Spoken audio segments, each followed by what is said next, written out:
काजू मटरची आपण रेसिपी करतोय। सुकी भाजी आहे ही, तुम्ही असंच खाऊ शकता चमच्याने, तर सोपी आहे बघा।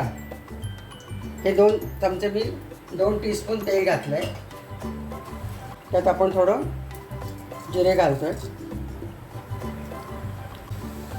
तर आपण थोडी सुकी मिरची घालतोय, थोडीशी हिरवी मिरची घालतोय।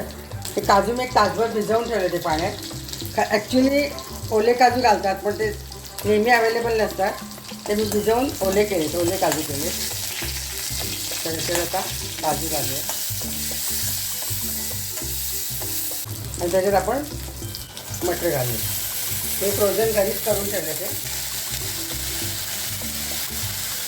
1.5 वाटी मटर आहे।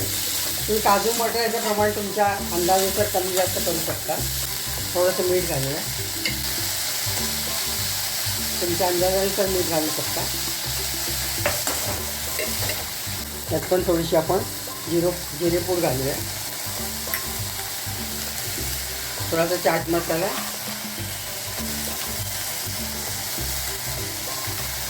आणि ओला नारळ घालतो आपण।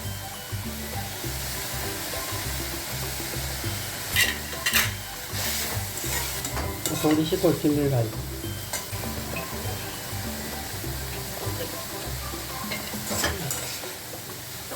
आपले हे स्नॅक तयार झालेले आहे। मटर आधीच बॉईल्डच होते, त्यामुळे जास्त परतायची गरज नाही। जर तुम्ही फ्रेश मटर कच्चे घालत असलं तर थोडंसं जास्त परतायला लागेल। त्यात तुम्ही कढीपत्ता पण घालू शकता, मी घातलेला नाही आहे, माझ्याकडे नव्हता। तर आपण आता हे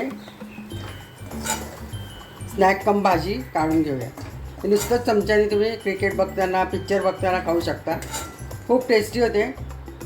त्याच्या पाहिजे तर थोडंसं लिंबू पण पिळू शकता तुम्ही, पण चाट मसाल्यामध्ये थोडंसं आंबटपणा असतो म्हणून मी काही घातलेलं नाही आहे।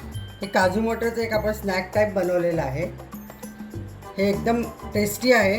हे गोव्याला मी एका हॉटेलमध्ये खाल्लं होतं, ते मला आवडलं म्हणून मी करून बघितलं, तर खूप छान होतं। अगदी थोड्या तेलात केलेलं आहे, तुम्ही करून बघा, लाईक करा, शेअर करा आणि माझ्या चॅनलला सबस्क्राईब करा।